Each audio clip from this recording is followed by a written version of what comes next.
Cogon Elementary School Regional Validation SBM Level 3. The school context.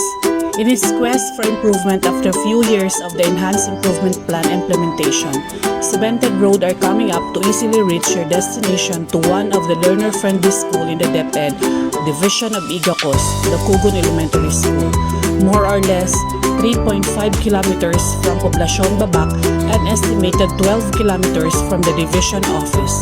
First existed in 1951 as primary school, which catered only few number of learners. Currently, a medium-sized school with 549 learners, 1 school head, 17 teachers, 1 administrative officer, and 1 utility.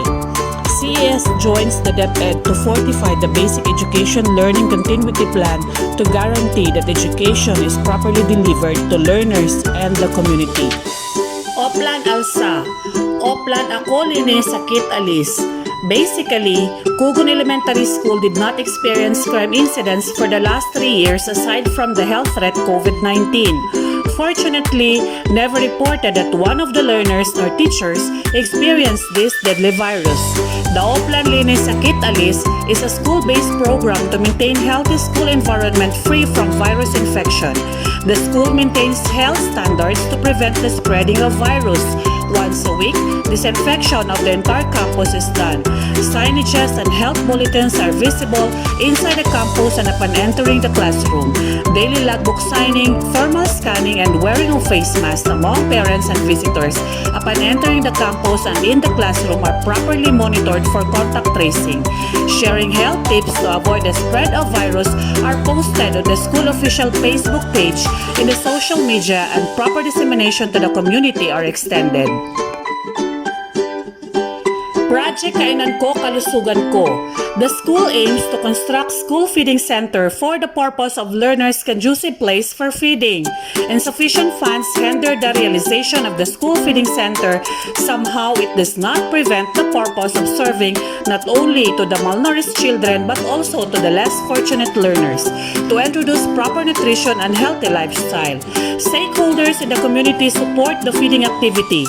Parents of the severely wasted were the active cook of healthy foods for children. Teaching proper table etiquettes were also introduced. Project Masigasig. Matulungin guro tungo sa siga at sigla ng paaralan.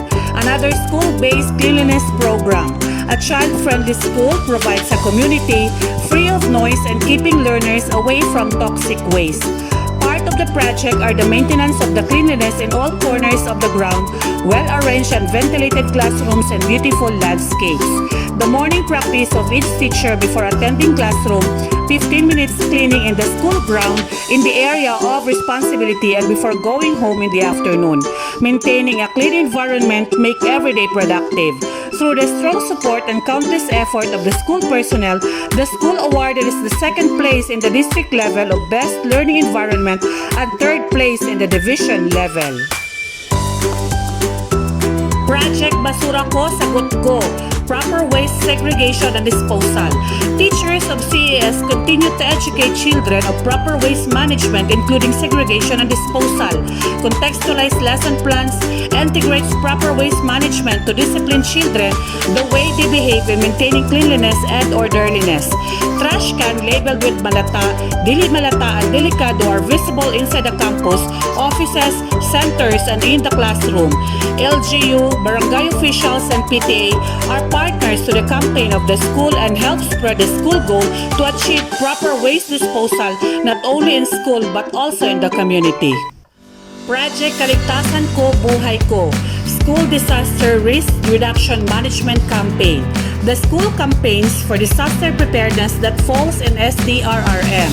Its goal is to prepare teachers and learners in disaster risk administration, ready to defend themselves and knows basic steps in life-saving. Virtual training and orientation about basic life-saving steps are initiated in the school and learners at home, initiated by expert personnel on Disaster Risk Management Council from the National and Local Government Unit of Igacos. Earthquake drill and fire drill are the common disaster emergence in the community. Adapt a Learner Program. Munting Regalo Alay Sa'yo Mag-aaral Ko campaign. The school-based gift-giving advocacy to the identified learners of low-income families. The school seeks funds to stakeholders to support the schooling of the identified children, like giving school supplies, foods, or any means that will help these learners in school. The activities are done mid-year or end of the school year. The continued patronage of the generous stakeholders reached this campaign 4 years up to the present, supporting 120 identified children of Cogon Elementary School. Gulayan sa Paralan Project. The program aims to boost the awareness of the young children on the significance of growing vegetables through the GPP program. Maintaining health, wellness, and proper nutrition, urge the school to continue planting green leafy vegetables in the school garden. With the proper training from the Department of Agriculture, regional office, and local government unit on the proper rearing of seeds and fertilizers, school were able to achieve the healthy and abundant crops inside the garden. Recycled materials like empty sacks and containers valued other crops and maintained growing vegetables. The school GPP aims to promote public school to produce self-help grown vegetables to support the school feeding program. In 2019 and 2021, Cogon Elementary School awarded us third place in the district level evaluation for GPP search for best school garden implementers. Another best practice is Yugyugan para sa kalusugan, a health and wellness program. School-based wellness program among teachers and learners happened every Friday of the week during flag raising ceremony. When pandemic strikes, learners are guided and included in their performance tasks and MAPE, subject to perform basic exercise to maintain healthy body. Teachers continued its advocacy to keep the body, mind, and spirit free from stress of work amidst pandemic.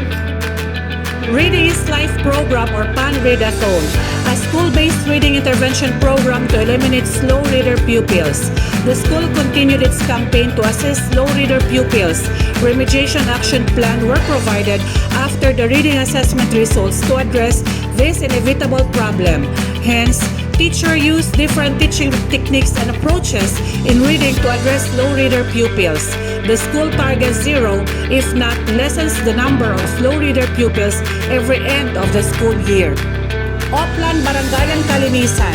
The school packed with the community clean-up drive of Barangay Cogon in its goal to maintain neat and clean environment like school grounds, streets, all centers, houses, marketplace, and parking areas. Here, involvement of the CES school personnel are scheduled for street sweeping enjoined with the different sectors and residents of the barangay in any areas that needs environmental care. My Pera sa Salamin campaign. The school maintains honesty and integrity when it comes to school funds and budget.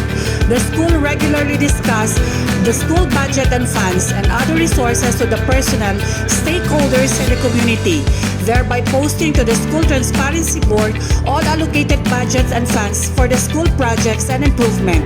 Records are free to review and available to those who seek a copy. Maintaining honesty in school funds and other resources fosters integrity and trust to all school workforce from the community.